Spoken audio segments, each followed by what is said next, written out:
너 우리 경기도의 경기라는 이름이 내년이면 무려 1000년이 되는 거 알아? 1000년? 1000년이라고 하니 왠지 환상 속의 도시 같다. 1000년의 해를 맞이해서 경기도에서는 투어를 다니며 우리 도민들의 의견을 모으고 있대. 모아서 뭐하게? 우리의 의견을 모아 정책이 되게 한다는 거지. 단순히 1000년이 된 환상 속의 도시가 아니야. 우리의 상상이 현실로 구현되는 곳이야. 대한민국의 심장 경기도. 고려시대부터 불린 경기라는 이름은 어느새 1000년이 되었습니다. 1000년 동안 대한민국의 심장으로 뛰어온 만큼 경기도민의 목소리를 모아 미래 비전을 만들어가겠습니다. 이 캠페인은 경기도와 경기문화재단이 함께합니다.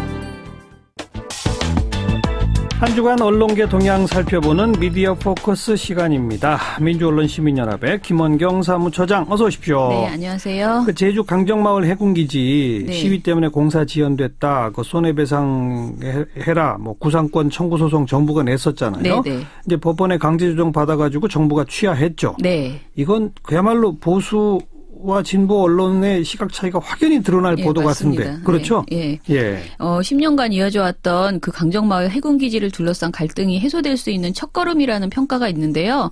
정부는 입장 자료를 통해서 갈등 치유와 국민 통합을 위한 대승적 차원에서 법원의 조정안을 수용키로 결정했다라고 밝혔습니다. 이제 정부와 일부 언론의 시각이고. 네. 예. 그런데 이른바 보수신문들은 불법 시위꾼이 낼 돈을 탕감해줬다라면서 네. 강하게 비판하는 보도를 내놨습니다. 예. 정부의 강정마을 구상권 철회에 대해서 가장 많은 보도를 한 신문은 조선일보였습니다. 12월 13일 보도를 살펴보면 조선일보가 총 6건, 경향신문이 4건, 한겨레가 3건, 동아일보와 중앙일보가 2건, 한국일보가 1건을 보도했습니다. 네. 주로 조선, 동아, 중앙일보는 강하게 비판하고 한겨레, 경향은 의미 있는 결정이라고 평가를 했습니다. 네. 한겨레 보도를 볼게요. 사설 강정마을 구상권 철회 10년 갈등 풀 첫 단추대길이라는 13일자 사설에서요.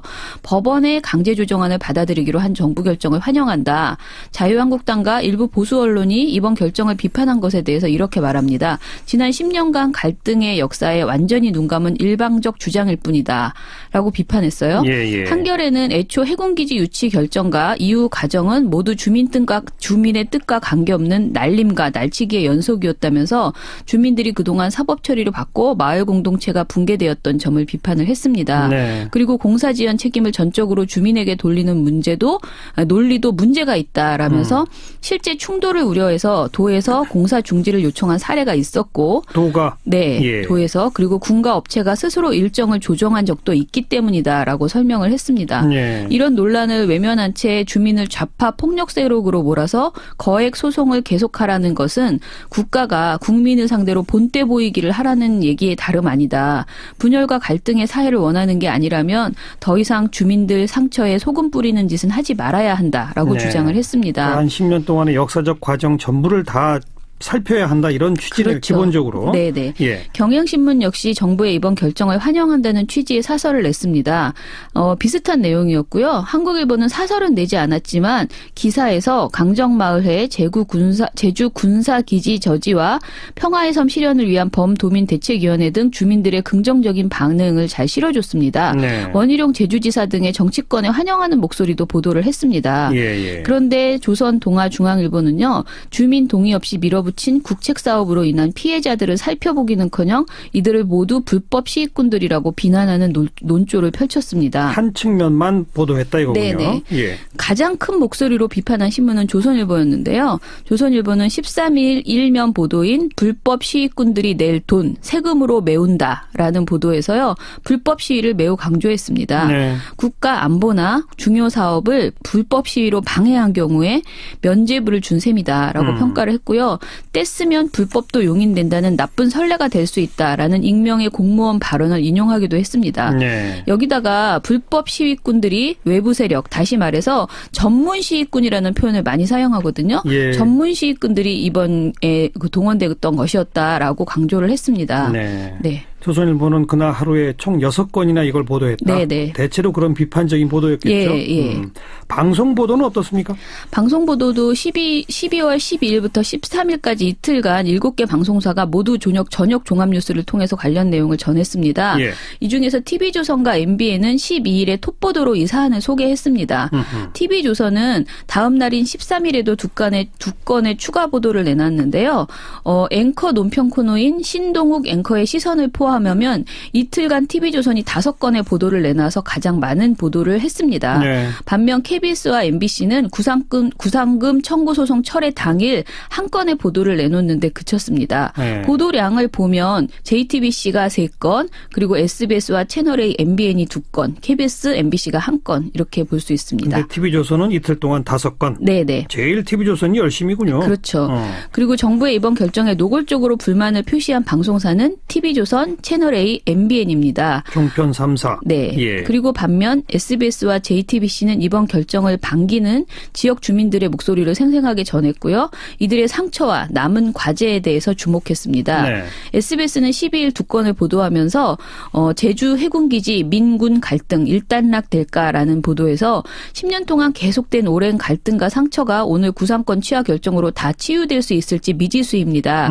일부 주민단체의 반발이 여전하고 공사비 문제 역시 다 끝난 게 아닙니다. 라면서 지역 주민들의 남은 과제에 대해서 주목을 했습니다. 아직 과제가 남아있다. 네네. 이것도 좋은 보도네요. 네. 예. JTBC도 12일 갈라진 형제, 아물지 않는 상처, 환영하는 주민 목소리를 실어주는 이런 보도를 했고요. 보도 보면 하지만 드러내놓고 환영하는 모습은 찾기 어렵다면서 그 이유로 마을 안에는 아직 해결해야 할 갈등이 켜켜이 쌓여있기 때문이다라고 덧붙였습니다. 예. 이 보도의 앵커 멘트는 이렇습니다. 400년 된 마을의 역사가 찢어지고 친척과 친지들이 깨져버렸다. 제주 강정 마을은 비록 34억 5천만 원의 부담에서 벗어났다고는 하지만 남은 상처는 너무 큽니다. 라는 내용이었습니다. 네네. 전체적으로 SBS와 JTBC가 이렇게 지역 주민의 목소리 그리고 남은 과제를 주목한 데에 비해서 MBC는 단 한 건의 보도에서요. 그냥 주민들이 상처가 있다라는 정도를 언급하는 정도에 그쳤습니다. 그리고 KBS는요. 당사자들의 반응이나 사정은 완전히 외면하고 정치권에 상반된 반응을 전하는 방식으로 보도를 구성했습니다. 여야의 찬반만 정리했다. 그렇죠. 예. KBS의 강정마을 구상권 소송 철회 엇갈린 반응이라는 보도는요. 네. 1분 54초짜리 보도인데 앵커 멘트 포함해서 앞부분의 1분 22초는 모두 정부의 결정을 전달한 내용이었고요. 네. 남은 30여 초 동안 주민이 아닌 강훈식 더불어민주당 원내대변인과 장제원 자유한국당 수석 대변인의 상반된 입장을 쭉 전하는 데 그쳤습니다. 네. 그러니까 주민들의 입장 그리고 여전히 주민들이 어려움에 처해 있다라는 등의 내용은 전혀 담지 않았다. 네. 이렇게 보시면 되고요. 심지어 자료 화면에서도 해군기지 건설 반대 주민과 활동가들은 경찰에 의해서 끌려나가는 존재로만 그려졌습니다. 네. 그리고 제가 아까 말씀드린 대로 이 사안을 비판적으로 그렸던 방송사는 TV조선, 채널A, MBN이었는데요. 네. 이 중에서도 가장 강경한 태도를 보인 것은 TV조선이었습니다. 보도 건수도 많고. 네. 그러니까 조선일보와 TV조선이 지금 비슷한 비슷한 태도를 보이는 그렇죠. 거죠. 예. 그런데 저는 오늘 이번 결정에 대해서 신문사와 방송사들이 어떤 입장을 갖는가 그 자체보다는요. 이 정부 결정을 비판하는 과정에서 억지에 가까운 주장을 하는 그런 사례만 좀 중심으로 이야기를 해볼까 합니다. 어떤 억지요? 일단은 조선일보를 볼게요. 예. 조선일보는 외부 세력의 반대에 비해서 강정마을 주민들은 해군기지를 찬성했다라는 식으로 보도를 했습니다. 그래요? 예, 보도에서 내세운 근거는요. 이겁니다. 작은 어촌인 강정마을이 전국적으로 주목받기 시작한 것은 2007년 4월 마을회에서 제주 해군기지 유치를 결정하면서부터였다.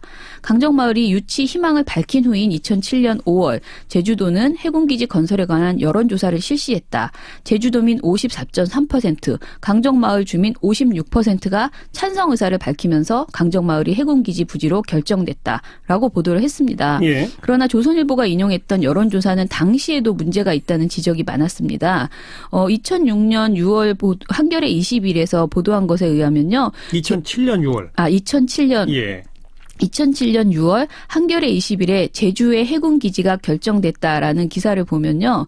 제주도의회 오옥만 의원이 이렇게 말합니다. 지난 4월까지만 해도 여론조사 결과 도민의 70%가량이 해군기지 건설에 대해 잘 모른다고 답했는데 이런 상황에서 해군기지 문제에 대한 인지 여부와 찬반 여부만 물은 여론조사는 정책 결정의 근거가 될 수 없다라면서 이 여론조사가 문제가 있다라고 제기를 한 것이죠. 예. 강정마을 해군기지 유치를 결정했을 당시에도 제대로 공지하지 않은 채 1,900여 명의 마을 주민 가운데 고작 86명만을 긴급 소집했던 마을 총회에서 졸속으로 유치를 결정했던 것이었습니다. 예. 그래서 그 당시에 큰 문제가 있었죠. 예. 대표성을 띠기 어려운 주장만을 가지고 마치 순수 주민은 해군기지를 찬성했는데 네. 외부 사람들이 들어와서 반대했다라는 식의 보도를 한 것이죠. 그러니까 지난 10년 갈등의 첫 출발지가 네.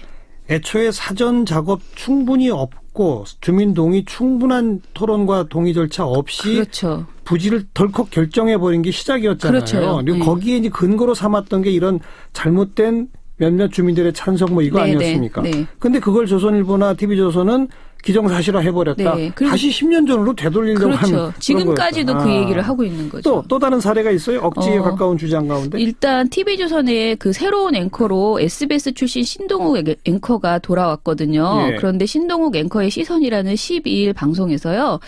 신 앵커는 기지 건설을 반대하는 사람들은 이 바위, 그러니까 구럼비 바위입니다. 네. 이 바위를 천연기념물로 지정하자고 했습니다. 그렇게 되면 기지 공사를 할 수 없습니다. 문화재위원회가 조사했더니 다른 해안 지형과 그리 다르지 않았습니다. 반대 세력은 처음엔 기지 앞바다에 천연기념물 연산호가 많다고 했습니다. 해군이 용역비 14억 원을 들여 조사했지만 나오지 않았습니다. 다음엔 기지 부지에 사는 붉은발 말똥개와 맹꽁이, 민물새우를 옮기라고 했습니다. 예. 일일이 손으로 잡아 이주시키느라 5달이 걸렸습니다. 라면서요. 기지건설 반대자들이 공사를 막기 위해서 억지를 부리고 거짓말을 쏟아냈다는 식의 설명을 했습니다. 네. 그런데 사실 이는 전혀 사실과 다른 주장이었습니다. 사실은 뭡니까?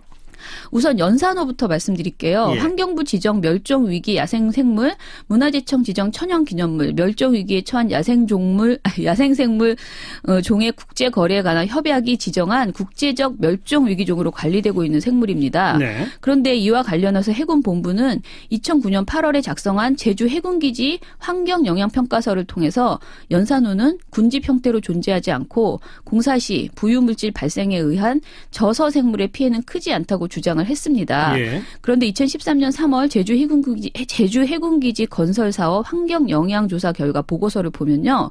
연산호의 감소 현상이 관찰됐지만 이는 여름철 연이은 태풍의 영향으로 인한 차이로 사료된다고 주장을 했습니다. 네. 이런 셀프 검증에 대해서 강정마을회와 환경단체가 크게 반발을 했습니다. 그러자 해군은 후속 조치로 성균관대에 의뢰해서 2014년 11월부터 2015년 12월까지 실태조사를 진행했는데요. 예. 그 결과 50% 이상의 지표생물군에서 상대적인 감소가 발생했다라고 나왔고요. 환경부 지정 멸종위기 야생생물 2급인 밤수지 맨드라미와 검붉은 수지 맨드라미, 자색수지 맨드라미는 아예 자취를 감췄다라는 예. 사실을 확인했습니다. 예. 이 때문에 해군은 공식적으로 연산호 훼손을 인정했고요. 문화재청의 권고를 받아들여서 2019년까지 복원 작업을 진행하겠다고 약속한 상태입니다. 해군까지 공식적으로 인정을 했다. 네네. 연산호가 있고 훼손됐다는 걸. 네네. 그런데 이 상황을 아까 그 방송에서 해군이 비용을 들여 조사했지만 나오지 않았습니다라고 간단하게 요약한 것이잖아요. 아니 나오지 않았습니다가 사실이 아닌 거죠. 그렇죠. 그러니까 이것은 말이 안 되는 보도였다. 예. 또 멸종위기종인 붉은발 말똥개와 맹꽁이 등의 경우에는 주민의 요구 이전에 사실은 국가가 나서서 보호를 해야 했던 생물입니다. 네. 그런데 모든 분노의 화살을 멸종위기종의 보호를 요구한 해군기지 건설 반대자들에게 일방적으로 쏟아내는 이런 보도를 한 것입니다. 그리고 신 앵커가 다른 해안 지형과 그리 다르지 않았습니다라고 폄훼했던 구럼비 바위 역시 길이 1.2km, 너비 150m에 달하는 보기 드문 단일 용암 너럭바위였습니다. 네. 국내 유일의 바위 습지인데요. 해군기지 건설에 방해가 되는 모든 것을 별것 아닌 것으로 치부하는 이런 보도의 태도가 굉장히 당혹스러웠습니다. 네. 또 신 앵커는요. 정부는 치유와 화합을 말했지만 소송 대상 116명 중에 원래 강정마을 살던 주민은 30명 남짓합니다. 대상 단체 5곳 중에 외부 단체가 4곳입니다라는 주장을 내놓기도 했습니다. 예. 그런데 국가와 정치 권력의 독단에 저항해서 해군기지 건설 반대 투쟁에 나선 이들이 토박이 강정마을 거주자냐 아니냐 이것이 그렇게 중요하다고 볼 수 없다고 생각합니다. 네. 치유와 화합이라는 취지와 대체 어떤 측면에서 토박이 강정마을 거주자는 이런 소송을 하면 안 된다는 것인지 납득하기가 어렵고요. 예. 그리고 성주 사드 배치 문제나 밀양 송전탑 건설 문제 등에서 매번 그 반복되어 오는 이런 외부 세력 프레임 이것은 너무 진부하다라는 생각이 듭니다. 예, 예. 그리고 신 앵커는 이런 말도 합니다. 노무현 정부 초기 어느 스님이 경부 고속철 터널 공사에 반대해 단식을 했습니다. 환경단체는 터널 공사로 도롱뇽이 죽는다며 소송을 걸었습니다. 공사가 중단되면서 그 부담은 고스란히 국민이 짊어져야 했습니다. 완공 뒤 조사해보니 도롱뇽은 잘 살고 있었습니다. 그로부터 14년 우리는 한 발자국도 나가지 못했습니다.